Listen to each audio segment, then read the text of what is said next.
right, it's 8:30. Good morning, everyone. Good evening for some of you in North America. I'm Johan Sulaiman. I'm chairing the session today on corporate finance. We have 3 excellent papers that will be presented in the session today, and we will have about 3.5 hours together. So I really appreciate you spending the time with us this morning. I'm not sure if all the attendees have been let in, so I will wait maybe 1 more minute for the floodgates to be open, even though I don't see floods coming. But I really appreciate the time that a lot of you are coming to spend with us this morning, particularly since I know many of you have been busy with ABFER and related conferences over the last week and a half. So we really appreciate the support for ABFER.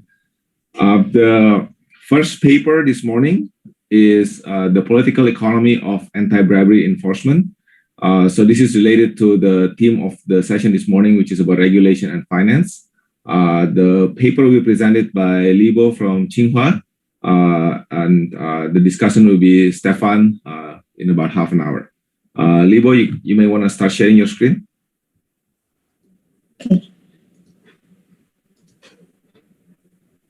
Let me go back. Okay. All right, so you have the floor.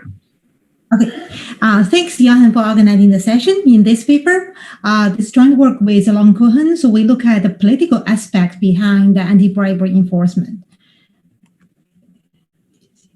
Okay, there's consensus that creating a level playing field is fundamental for economic efficiency, and then there's a lot of literature document this, and then also there is numerous work documenting how does the bribing activities distort the competition. For example, there could be favoritism towards certain groups in terms of credit allocation, etc. Usually what we find is that this would lead to inefficiency in resource allocation and production. And then, so this would give rationale for anti-bribery enforcement. We observe that across the globe. So this may be simple within a country. So because the regulators, they might have better information on who to target, and then they can provide sufficient evidence.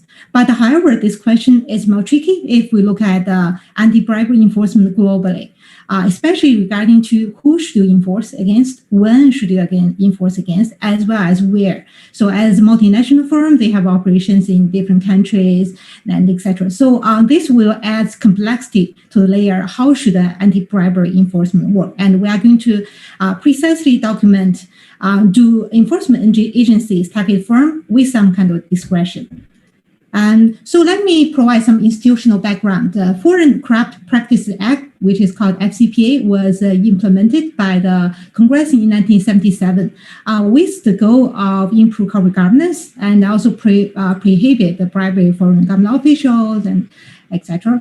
The intent to create a level playing field, especially for U.S. firms doing business abroad. As you can see from the figure below, over time, there have been increasing number of anti-bribery enforcement, especially after year 2000. And surprisingly, even beyond the US, so we observe increasing number of anti-bribery enforcement against foreign companies. As you can see, the red bar indicates enforcement against foreign companies. It even exceeds the number of US companies. The anti-bribery enforcement has been expensive, so meaning target over 70 countries across the globe. And so this may lead to political incentives. So for example, as the cases are brought in by the SEC and DOJ. So we would like to understand the political incentive behind anti-bribery enforcement. Why could there be any discretion? So we look at the case level data. So here I plot the timing difference between the bribing activities when it took place in certain countries, and also the time where the regulatory agencies enforce the bribery. So we observe that there is a substantial time lag. So usually it's about 7 years or so. So in this case, this shows some kind of discretion possible kicking in behind the anti-bribery enforcement. Okay, so precisely in this paper, we want to document do political incentives influence enforcement actions. How did we study this question? So first, we started from case level data. So we hand collected the case level data from the SEC and DOJ.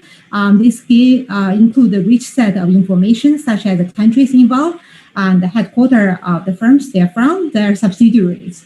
The district court handled the case, as well as we can look at the resolution outcome. So how much penalties was resolved, and etc. And furthermore, so we are going to match the case level data with both U.S. and foreign companies. So we are able to document whether there is a kind of discretion between U.S. and foreign companies. So this will, we need a subsidiary level data, as well as production network on both U.S. and foreign companies. And in terms of identification, we are going to use a variation in political incentive. How?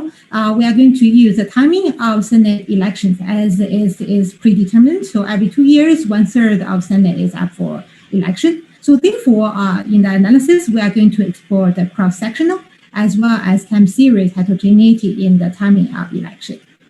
And so here are our results. Our first result shows that regulators do not necessarily respond equally to our firms. Using the exhaustion variation in the timing and location of those elections, our results indicate that in the year leading up to elections, there is a substantial increase in the probability of enforcement on foreign companies. By how much? By 23%. And this is also statistically significant. However, we do not observe any changes on U.S. firms. So this is a substantial difference and this discretion between U.S. and foreign companies. Our second result indicates we want to explore the political motives. So consistent with political economy literature, so our result indicate that so the likelihood of targeting is reduced in industries where it includes the large share of the firms as well as employment. So this also supports constituent interest hypothesis. And then third, we are going to explore further on the economic incentive behind. We do this in twofold. The first level, so we are going to explore the competition, meaning how does companies compete with each other. So we construct firm level competition, so between U.S. and also foreign countries, firms. So our results indicate that so the likelihood of targeting foreign companies is also higher if they compete with U.S. companies. And furthermore, so we look at the supply chain network. Our results also indicate that the likelihood of targeting foreign companies is also stronger if they have their production network outside the U.S. So meaning they are less exposed to the U.S. network. So this will lead to less cost of enforcement. Okay, so lastly, we are going to look at what is real impact associated with anti-bribery enforcement. We look at this in extensive margin. So our results indicate that after enforcement, there is a reduction in the segment allocation in the perceived corrupt countries for both U.S. and foreign companies. And also in terms of intensive margin, we look at the sales. And there's a reduction in terms of sales in perceived corrupt countries.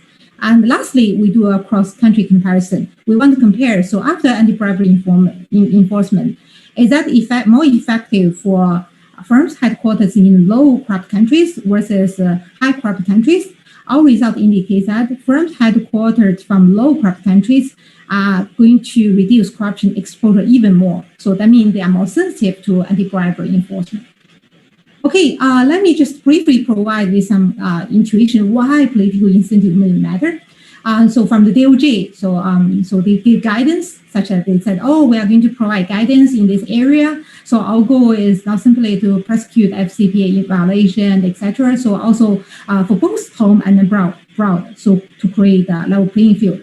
And also their statement from the Senate Judiciary Committee. So this committee is well suited to examine the impact of the FCPA and answer hard questions about when it's succeeding and then whether it hurts American job creation, etc. So from this statement, we want to understand what may be the political incentive behind, and we are going to use provide micro-level evidence on this side. Okay, let me also provide one case example. So from the total anti-bribery enforcement case, which is settled with 400 million penalty at the end. So this is involved in with a bribery payment of 60 million. So it's almost sometimes of the bribery payments, so to an Iranian government official. And so guess what? The bribery activity took place about 2 decades ago, so in 1995 to 1997. So that means indeed that there are some time lag differences between anti-bribery activities and then final enforcement. And then so we dig the case in more detail. So we look at, okay, what is political incentive? So the incumbent Republican Senator John Cohen is running up for re-election, and he won the election. And then also, guess what? The settlement was reached on May the 29th in 2013, so which is 1 year prior to the Senate election. So this helps us to understand what may be the political economic story behind anti-bribery enforcement. Okay, so now let me jump to the data we are going to explore. So we first started from case level data. This includes about 400 investigations and then 509 enforcement. So we are going to use especially on the enforcement actions. This includes involves more than 120 countries. We collect the rich set of information on the dates of bribery activity, case initiation and resolution. The district court handled the case as well as agencies involved. It could be SECUG, and also it could be involved with foreign government agencies. And also precisely, so recently we look at the resolution outcome because we believe we want to look at whether there are any differences in terms of enforcement, whether this leads to weaker cases or not. So we look at the bribery payment, sanction to bribery ratio, as well as plea agreement, so which is generally considered as weak cases.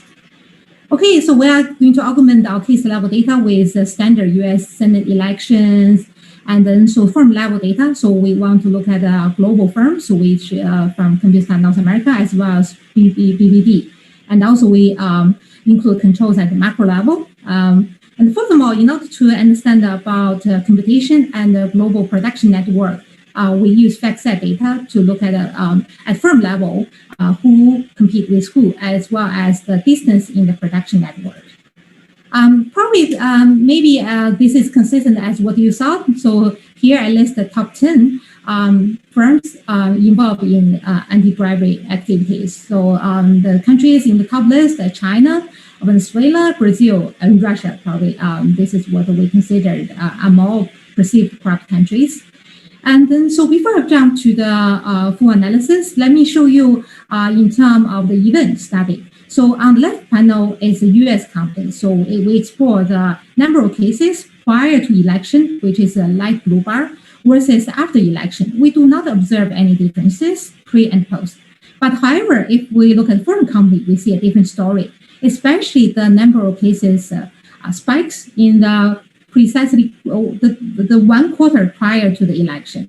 So therefore, in the further analysis, we are going to look at so indeed whether there are differences between U.S. and foreign companies in the pre-election period. Okay, so in our specification, we are going to explore the variation in the timing of Senate elections. Our pre-election equals 1 year before the election in state S and 0 otherwise. Our target is we look at firms if they're from country C, located in state S in year T. So include both U.S. and foreign companies. So we include a rich set of firm level controls as well as state level controls. And then we augment with a high dimensional fixed effect at country level, state level, firm level, and year level. Okay, so here is our first set of results. Our result indicates in the pre-election year, foreign companies face increases in the likelihood of being captured. So by how much? By 23% in the year leading up to elections. But however, we do not observe any differences for the U.S. companies. So this is something surprising or different than what we saw before this project. Okay, so then we explore the constituent interest. So here we measure local concentration, meaning the industry which occupy the larger number of firms and jobs. So we want to test with the standard political economy literature whether local concentration matters in terms of the anti-bribery enforcement. Our results indicate that in the year leading up to elections, if for certain industries, if the industries, local industry, if the concentration increased from the 25th to 75th percentile, this will decrease the likelihood of targeting foreign companies by 30%. So this is consistent with consumer interest is very important. So you wouldn't target foreign companies if it is constitute a large number of job opportunities. Okay, furthermore, so we want to zoom in, given the importance of global network. We want to look at especially whether firm-level production network connections matter in terms of whether they are going to be targeted. In here, so we are going to interact pre-election with a foreign network. How do we measure foreign network? It is the share of supply chain network located outside of their home country. So this is from the fact set data. Surprisingly, we do not see any differences between among the U.S. companies.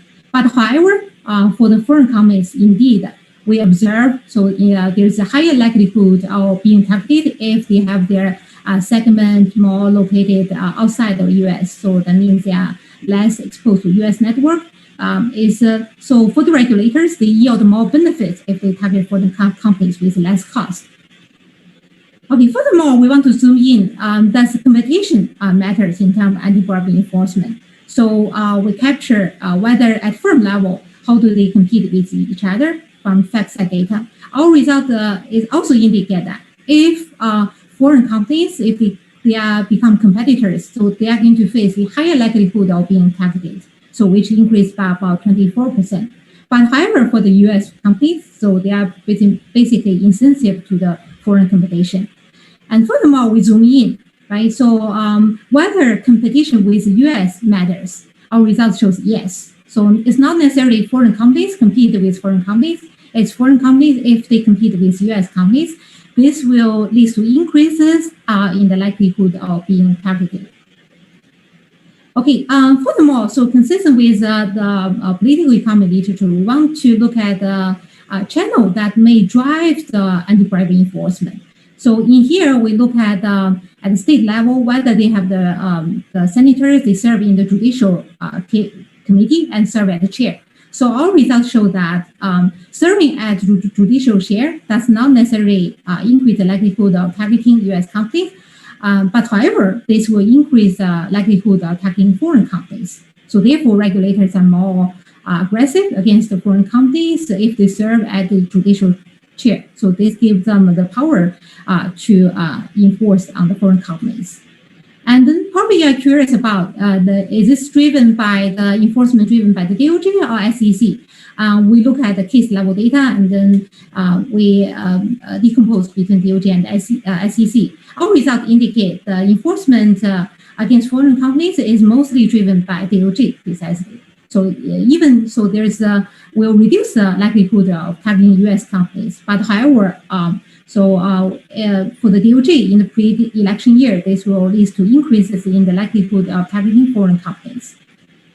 Okay. So the last part of the paper, so we want to document what may be the real impact after anti-bribery enforcement. So here we look at separate between the targeting U.S. and foreign company. Our result indicates that so after anti-bribery enforcement, so for both U.S. and foreign companies, they observe reductions in their corruption exposure abroad. So and then also, so we observe, so in terms of segment, so they are going to reduce the segment operating in the top 50 corrupt countries, top 100 corrupt countries. So despite, so the interpretation is like this. So despite the discretion can be, the anti-bribery enforcement can be, there can be some discretion in the enforcement and political aspect attached to it. We still observe there's a reduction in their corruption exposure. And furthermore, we look at the intensive margin. So after anti-bribery enforcement, we also observe that there is a reduction in segment sales in the top 50 corrupt countries, as well as the top 100 corrupt countries for the both U.S. and foreign companies, despite for the foreign companies with slightly higher magnitude. And furthermore, we want to do a comparison in a cross-country setting. So here, so we look at the home countries, whether their corruption score. So our result indicates that firms, if they come from low corrupt countries, so they are more likely going to reduce the corruption exposure by even more, by 43%. But however, if a firm, they come from the high corrupt countries, so they are going to still reduce their corruption exposure, but by a lesser extent, so by 25%. So therefore, these results indicate that on average, so both U.S., all the firms from all countries are going to reduce their corruption exposure just by different extent. So in the long run, we observe they are going to converge to a lower corruption level. Okay, let me wrap up. So in this paper, we look at the political incentives that could shape the anti-bribery enforcement. So with the goal of level playing field and etc. So in our paper, we show that the likelihood of anti-bribery enforcement spikes in the year leading up to elections, especially for foreign companies, but not for U.S. companies. And in this paper, we shed light on some of the weaknesses associated with enforcement. We think the question is important for the future operation of multinational companies as well as global trade. Thanks.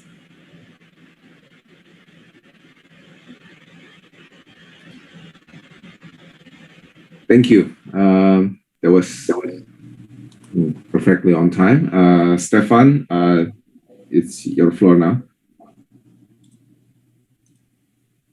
All right, thank you so much. I actually thought that this would be my first Asian Bureau conference without jet lag.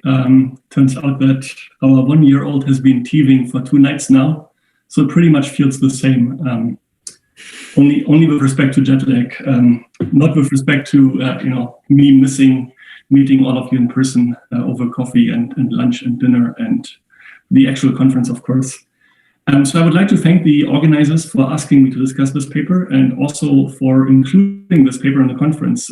Now, I hope I can convey in my discussion why I thank the organizers for including the paper. So I will keep my summary of the paper pretty short. The authors seek to document that there is political influence on FCPA enforcement actions. And so the key finding really, like ignoring all the cross-sectional tests and so on, the key finding is that enforcement actions spike right ahead of Senate elections, but only those enforcement actions against foreign firms. So rather than digging into the details, I'd just like to illustrate with a mostly made up example. So suppose in June 2014, there are some advanced investigations. 3 of them are listed here. There's Total, a French company with US headquarters. The investigation is about bribery in Iran, let's say. There is ExxonMobil for bribery in Nigeria. And then there is Siemens. And well, Siemens being German, they basically bribe all over the place and hope to get away with it. Here's the timeline. So we are sitting in June 2014, and you know that November 2014 features a Texas Senate election, okay? So which of these companies are you gonna target in terms of announcing an enforcement action? Well, obviously not the Texas-based local company, obviously not Siemens because they have nothing to do with it, but possibly Total, okay? There might be other candidates that I haven't listed here, but among these 3, you would pick Total, the French company. Now, all of this said, the investigation has been going on for years already. You're at a stage where like this has been well investigated, you're pretty advanced, you're pretty sure that you have a good enough case, and so unknown to the public, you've come up with all sorts of evidence and you announce it just before the Senate election. The bribery actually took place much, much earlier, okay? This is going to be important. So the paper really is not about targeting for investigation, but targeting for enforcement, okay? My verdict, my overall verdict really is that this is interesting, new, and impactful. Now, I peeked at all those of you in the audience, so I don't need to explain how important it is to study corruption and growth, and how important it might be to study aspects of anti-corruption regulation. And so let me take a different angle here. Let me just say, if you naively think that regulatory enforcement is unbiased, it's all about detecting wrongdoing, investigating without bias, and announcing whenever appropriate without a political agenda, then this paper clearly makes you think again, okay? There's massive data collection going on in the background. I think Bo gave some indication of it, but if you wanted to reflect this in a presentation, you would have to talk about it like 80% of the time probably. So this is all about digging out all sorts of case characteristics on these hundreds of SEC and DOJ cases. Lastly, the paper features a really neat setting, okay? Basically, 1 and 3 US states have a Senate election every 2 years. The timing of these elections is predetermined. Sorry, it is 2 out of 3. I'm confusing myself. 2 out of 3 US states have an election every 2 years. The timing is predetermined. Okay, so this alleviates many concerns that you might have. It's not like Senate elections follow these enforcement announcements or anything like that. You can forget about these concerns right away. Also, different states are treated at different points in time, which allows you to throw in all sorts of controls. Okay, so that's also pretty neat. Lastly, and I mentioned this already, these investigations typically start much earlier. So it's not about selective investigations. It's more likely, or like much more likely, about selective enforcement. If it was about selective investigations, then all of this would need to start 10 years ago or 15 years ago. And so you would need like a firm stance on like how mid to long term people think about these things. I really hope that the paper succeeds, and that's actually why I will try to challenge the authors just a little bit more than I would usually do. I actually hope that all papers succeed, I should say, just to clarify. All right. If I wanted to present the key findings to my MBA students, I would probably only show this picture. This picture shows the number of FCPA enforcement actions over 4 quarters before Senate elections and 4 quarters after. And basically what stands out is the spike in the quarter just before Senate elections. Okay, there is a spike of roughly 60 enforcement actions against foreign firms in the 3 months prior to Senate election. It's not really that there is some missing mass just before or just after, okay? If anything, I mean, maybe there's missing mass in all the other quarters, missing mass of like, 5 to 10 enforcement actions, but there's not like some obvious kink right before or right after. If we compare this to enforcement actions against US firms, there's no such effect, at least not right before, okay?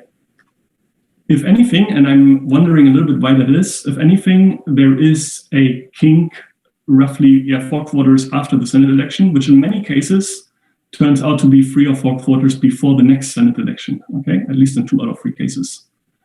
And so the authors could probably provide some guidance on that kink, I guess. Now, I'm not in front of MBA students, obviously, and so here's the regression that supports the previous graph. This regression is based on annual observations. The left-hand side variable is a binomial, like basically an outcome variable. Has there been an enforcement action or not? Firms are observed over many years. This regression is run for all firms, for US enforcement actions and for foreign enforcement actions. What the results show is that in years prior to state Senate elections, foreign firms experience a spike in enforcement activity. This is after controlling for firm and state level stuff, and after throwing in the possibility that enforcement intensity might vary by year and by firms. Okay, so there are basically firm fixed effects and year fixed effects in there. Where's the action? Well, the graph covers 4 decades. This is the number of enforcement actions by year. It covers 4 decades. But really the action is in the last couple of years, okay? In the last 14 years, let's say. It turns out also that not all of these years are important. Senate elections are only every other year. And so really you can think of 7 years as being the 7 years when the action happens, okay? These are kind of the years in which prosecutors may decide to go or not go after like an announcement of an enforcement action. There are roughly 8.7K firms in the sample. Just under 2% of them are treated. Now, everything is at the firm year level, so really treatment is roughly 0.3% of all observations. This is my own back of the envelope. I'm sure Bo will correct me if I got something wrong here. All right, so here are my comments. I'd first of all like the authors to help the reader a little bit more. Then I will urge them to use all of that heavy data work some more. And lastly, I want to talk about one potential shortcomings of this neat setting. All right, so my first impression after kind of reading the first 2 pages was that the introduction still needs a little bit of work, okay? At the moment, the starting point is that the FCPA leveled the playing field and that this paper basically establishes that the FCPA is being used to unlevel the playing field. Now, here's the potential challenge with this. there are folks out there, and at least one of them is in the audience, probably more. Well, you can't raise your voice, so I will probably ask you in person, but anyway. There are people out there that actually don't think that the FCPA leveled the playing field. Okay, theorists will argue that if you punish a subset of auction participants, then you hurt them. Some empiricists have shown that US exports are adversely affected. M&A activity is adversely affected after the FCPA was announced. Lastly, and I think Pushan is in the audience and he can correct me if I misquote him, there is one terrific paper that shows that, in certain instances, corruption can be a good thing. It can grease the wheels. There is a 1980s debate on this, and there is 2010 research on this as well. And so people might have an issue with that. Now, if you move on to say that the FCPA is used to unlevel the playing field, these folks are already out of the picture. They didn't believe that it was leveled in the first place. But also what's kind of missing from the paper at the moment is whether this enforcement against foreign firms is actually effective in hurting them and benefiting local firms, or benefiting politicians, or whatever you think the objective behind all of this action is. I'm trying to do a little bit of this with Zeume in like contemporaneous working paper, but we are also not quite doing that, I would say. All right. The other issue I had was that the political influence channel came kind of out of nowhere. Okay, now I know like you're both, both authors are deep in that literature. I'm not, so maybe I'm biased. But some people might actually wonder how politicians could possibly influence SEC, DOJ enforcement decisions. Okay, and so you could actually level the playing field for the readers a little bit more with that respect, I think. So really, I don't think you need the leveling the playing field argument to begin with. It's actually way more exciting to just start with political influence and basically take the reader by the hand and guide them through it. I have two slides that give some ideas on how to do that. One is like to link even more tightly to the literature. So there is actually literature that has shown that corporate misconduct investigations respond to Senate elections. I think Frank Yu is discussing your paper in July, so I will leave it up to him. The other thing that's actually really exciting about this, and it might actually make it into the first page, is this idea that you might naively think that enforcement is objective. In practice, of course, enforcers have face certain challenges, limited budgets, and so on. So what do? Do they go for the buck?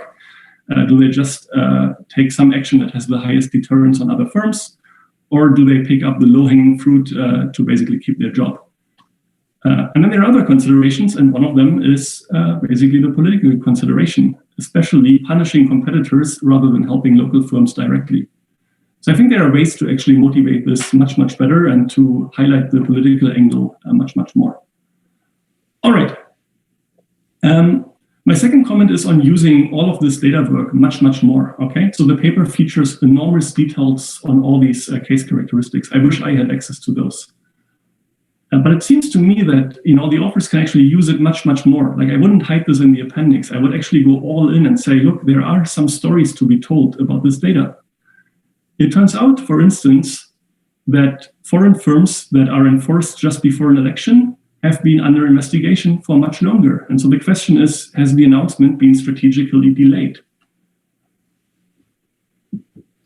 It turns out that pre-election cases against domestic firms are actually smaller, and so this is in line with the literature. Okay, so there are ways to actually use this data much more actively and much more upfront.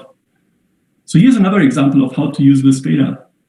And so the authors actually use this setting where there are gaps in the election time series for states. States will have 2 elections, then they won't have an election. Okay, so there are like 2-year gaps and 4-year gaps. Treatment is either every 2 years or every 4 years. There is a 2-year gap or a 4-year gap. Now the question is, will those that announce the enforcement or the politicians behind the scenes, will they actually have even more to play with after a 4-year gap? Will they have collected much, much bigger cases?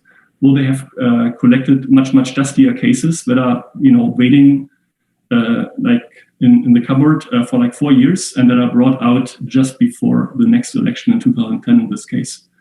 So this cool feature of the time series might actually be used in combination with the data.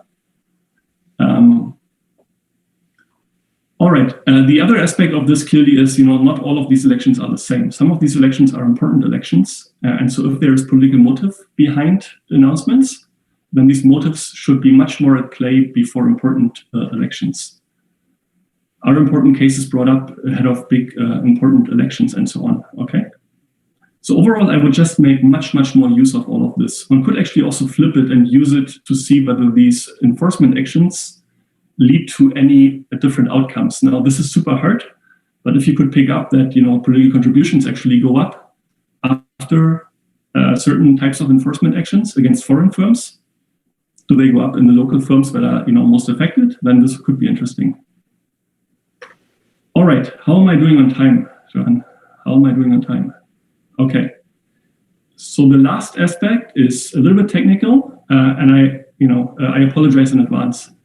Now, I said that the authors use a really neat setting with all of these states being treated, and it's all predetermined and so on. And so it's a neat setting that has been used many times. If you're convinced by published papers, then there's your number, okay? There are like hundreds of papers using this setting, and they all got away with it. But there might be one aspect of this setting that might backfire, okay? Let me firstly say that the authors actually have one additional tweak in this setting, which is that they are not just after all firms, but they are after foreign firms as opposed to domestic firms. Okay, and I will get back to that in a moment.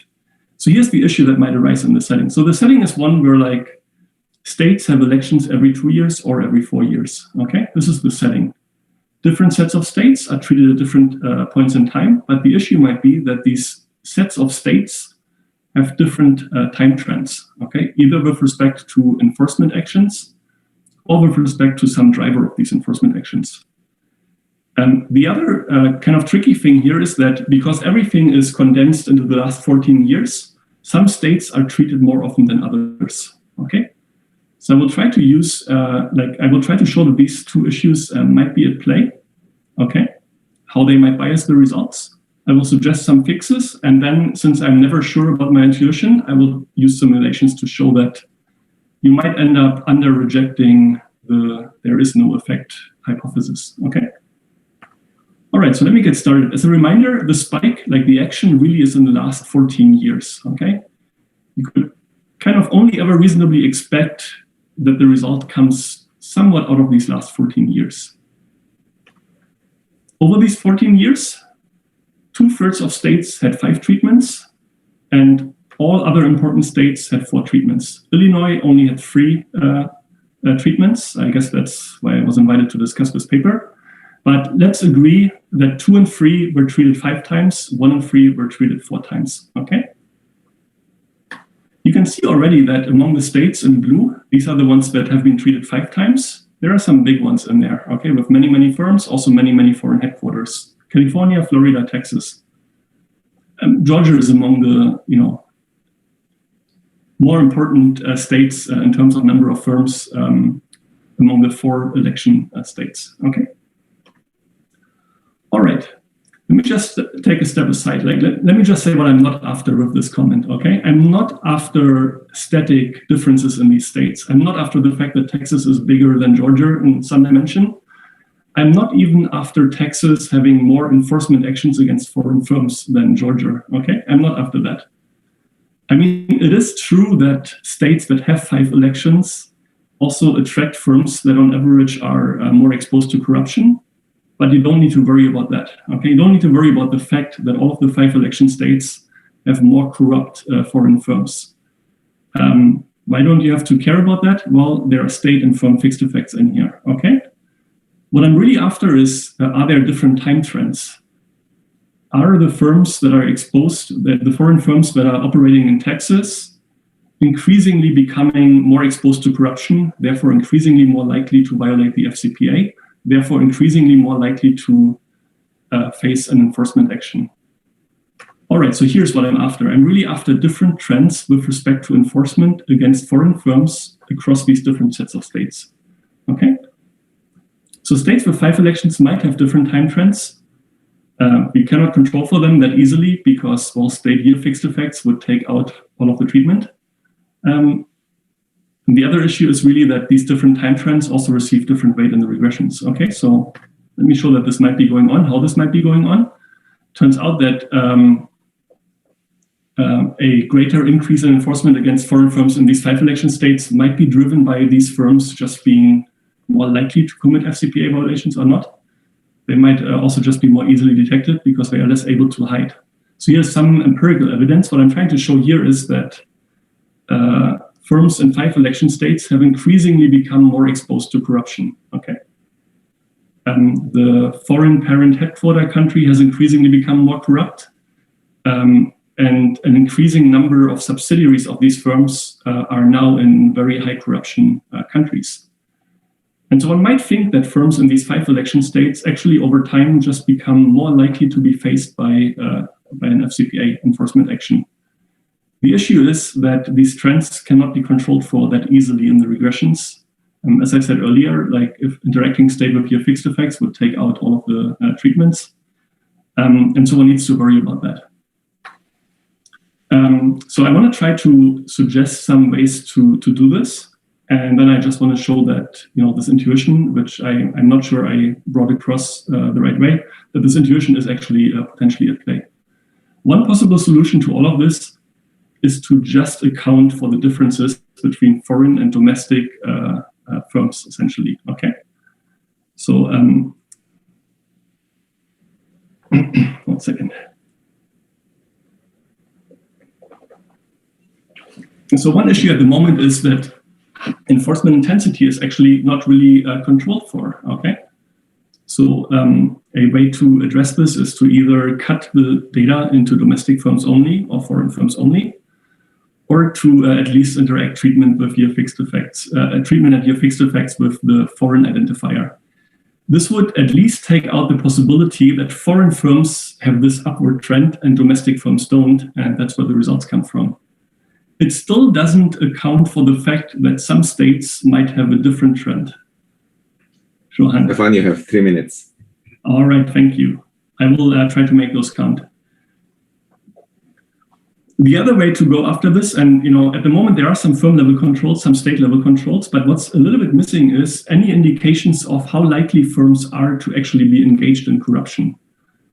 So what you could actually consider controlling for, and I think you have the data, is subsidiary corruption exposure or foreign headquarter country corruption levels, okay?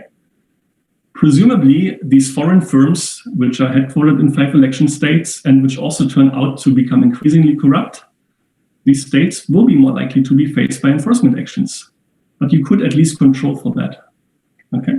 One could also control for governance if one was worried that some firms are less able to hide their wrongdoing from enforcement agencies.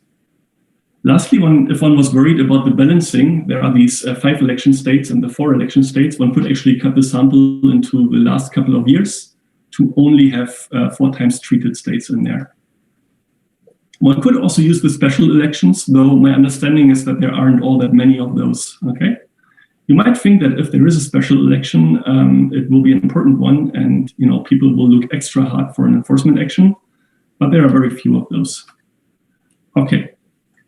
The last bit, the last 2 minutes, I just want to very briefly run through a simulation that I ran just to make sure that this intuition from before might actually be at play.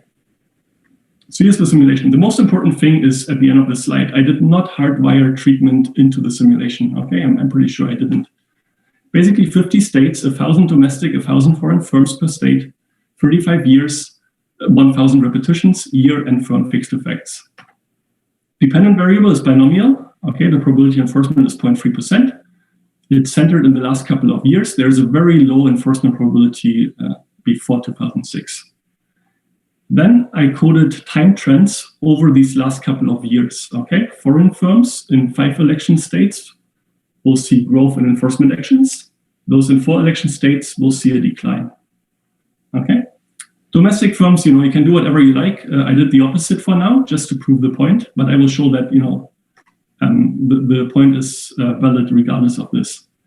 Treatment is defined from the actual data. Okay, so I just went back to the congressional election data and coded that. All right, what's the key result? The key result is that one might actually end up over-rejecting the null hypothesis if the null is no effect. If you do all of this for the full sample of firms, you might end up finding 1% level significant results 3 times more than you might expect. Okay, in 3% of cases, you will find significance at 1% level. 30% of the time, you will find significance at 10% level. This is even true if you just reduce everything to the last couple of years. If you take my advice on doing this by subsample, the problem is actually almost solved, okay? And so this is because like the subsample analysis will take account of these trends just a little bit better, not perfectly. Here's what happens if you also quote an opposing domestic trend, okay? 5 election states, foreign firms go up, domestic firms go down. What happens is that 10% significance is like a coin flip, okay? 50% of the time, you might end up finding 10% significant results. All right, there are a few other observations, okay? One of the aspects of the real data is that it's very unbalanced, especially early on. And so this actually increases the probability of overreaction, over-rejection, it turns out. If you get close to 0% success rates, which is true in the paper, the problem is alleviated somewhat. If the success rates were 50%, you would always over-reject, okay? Everything would be significant. Great paper, but nothing behind it, okay? But that's not the case here. There are probably some comments in order about OLS with very low success probabilities. You can't do probit or logit for similar reasons, I guess, but I won't get into these.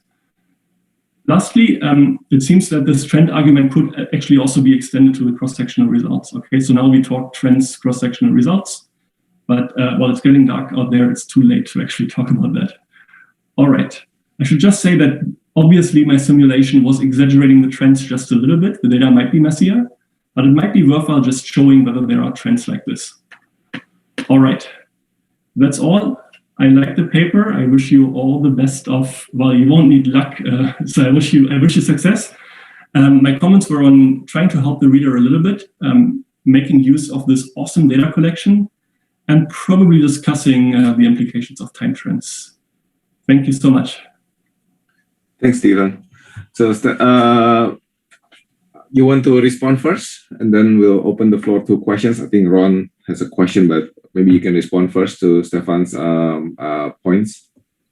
Yeah, well, thanks very much, Stefan. So thanks for the expertise, and then even do the simulation for us, zooming in. It helps a lot so for us to thinking about the potential timing varying trends. And I like the 2 different methods you offer, so we can try to do the induction of timing, and versus another way is given we're using the subsidiary level data, so we can like control better their location and the variation. So yeah, we'll try to play around with that to see to do some more robustness check, especially to control for the time varying, especially on the foreign companies, right? So both either for subsample or the whole sample without. So thanks a lot so much for the very detailed thoughts. How should we do that? Yeah. So, and then also, I like the story. So there could be a better way for us to motivate at the very beginning. So right now we started from level playing field. We could exactly directly jump in political economic story as the main theme of the paper, right? So yeah. So yeah, I like your suggestion very much. Very good. So I'll open the floor to the audience. I think Ron already raised his hand. I think also Mark has a question and Sumit has a question. So I'll go Ron, Mark, Sumit, and Pushan also turned on his video, so maybe he also has a question later. But okay, Ron, please. Thank you, Bill. Very interesting paper. I think you're onto some very interesting results. I'm not at all surprised that DOJ has stronger effects than the FTC, since the FTC is more politically independent of the executive branch than DOJ would be. And I think it makes sense to focus on the executive more than the legislative, because that's who's going to control particularly the DOJ and to a lesser extent the FTC. So I think you may want to condition on presidential election years. I also think that you may want to condition on close Senate elections, especially where the incumbent is in the same party as the president. I would also suggest that you might want to see if your results are robust to excluding the Trump period from your analysis, because it looks like you get the strongest results in the Trump period. And finally, I think it could be interesting to consider just overall foreign sales by the company in the U.S. And whether there are trends in those sales. If sales are increasing substantially, do you find a greater likelihood of enforcement? Yep. Thanks, Ron. So maybe we'll collect questions first, because I think we don't have much time, and I know I would like to expose to more questions. So Mark, you go next, and then Sumit. Yeah, thanks. I also thought it was a very interesting paper. My questions related to both Ron's comment and the discussant's comments. I'm a little confused about, what you're considering in terms of the incentives faced by a senator in a state that's running for re-election. I mean, I think about, for example, the Toyota plant in Tennessee. So I'm a senator from Tennessee. There's this Toyota plant in Tennessee. The state spent large amounts of money to encourage this plant to locate in Tennessee. And the last thing I want to do as a senator running for election in Tennessee is to hurt this plant that's operating in my state. And so to some extent, I think what you would want to do is identify states that are negatively impacted by a foreign company present in the U.S. and not necessarily a foreign company that's headquartered in an individual state. I think that if anything, I'd be trying to discourage enforcement against foreign companies that are doing a lot of business in my state. So maybe it's surprising you find the results you find at all. Thanks, Mark. Sumit? So just a couple of small thoughts. So why only look at the Senate election? Why not the House elections? The House representatives also sit on some very powerful committees, and you could get more variation, interstate variation on where the plant is and which district it is, and could actually exploit that further. I don't understand what is the welfare implication of this. Are consumers worse off? Are they better off? What is the aggregate implication? Is this really a big thing? Even if we believe everything, is this consequential, significant? You have this judiciary committee indicator or dummy. Why not have a dummy for every committee member? In certain states, maybe they're doing with banking, and the banking committee chair is important for that state for that year. And that's why they're going after some bank in Switzerland. So I don't understand why just judiciary committee. It's kind of almost arbitrary. I would then run some falsification if you think judiciary committee is the only committee that is important. I never understood why this competition increases, these anti-bribery things. What is the story you have in mind? I think you don't flush it out. You just leave it there saying that it is there. On a theory point of view, if you think this is a repeated game and we understand and firms understand it, by the next election or the third election, why don't these firms just learn and they say, walk away from it? I'm not going to be doing anything around election time in that state because I know they'll get more scrutiny. So I should just not do it. Mm-hmm. Okay. Pushan? Yeah, so this I think follows upon a bunch of comments raised. So since it's the executive who makes these decisions, I think you have to look at whether the same party holds the majority on the Senate Judiciary Committee, as well as the president. Now, the other thing is I'm also sort of struggling with a bunch of the motivation part. Like, it would be useful if you could provide some case examples where these things were important in an election. Okay, there is tons of survey data out there about what were issues in different elections, And my reading of that data is that people actually don't care about foreign affairs, okay, unless there's a war going on, okay? So, but there must be some instances which you can use to better motivate the paper. Thanks, Pushan. So we don't have much time, but I would like to give Bo some time to respond to the comments or the questions. And you have a couple minutes and then we'll adjourn. So please. Thanks a lot for all the comments. Let me respond one by one. For Ron, yeah, so we could zoom in more on different elections, presidential elections, and then look at whether if we focus on before the Trump period, so whether the result is more or less pronounced. I think that's a cool idea. And also you have a question on the foreign sales and etc., whether it's driven by increasing trend of foreign segments in the US or etc. In one test I didn't show is we look at the foreign operations. Exactly, they have the same operation globally. So we try to control for their exposure. So we see the result is even stronger. And then for Mark's comment, so let me clarify a little bit more. So our result is more related to standard political economy story. So if I see Toyota plant, in Tennessee. So in this case, so in our regression result on the constituent interest, actually, so the regulators is going to reduce anti-bribery enforcement. Why? Because this is indeed going to hurt your local employment. So, right, that's the big hire for the local employee. So we look at under which circumstances are they going to have greater incentive versus have lesser incentive.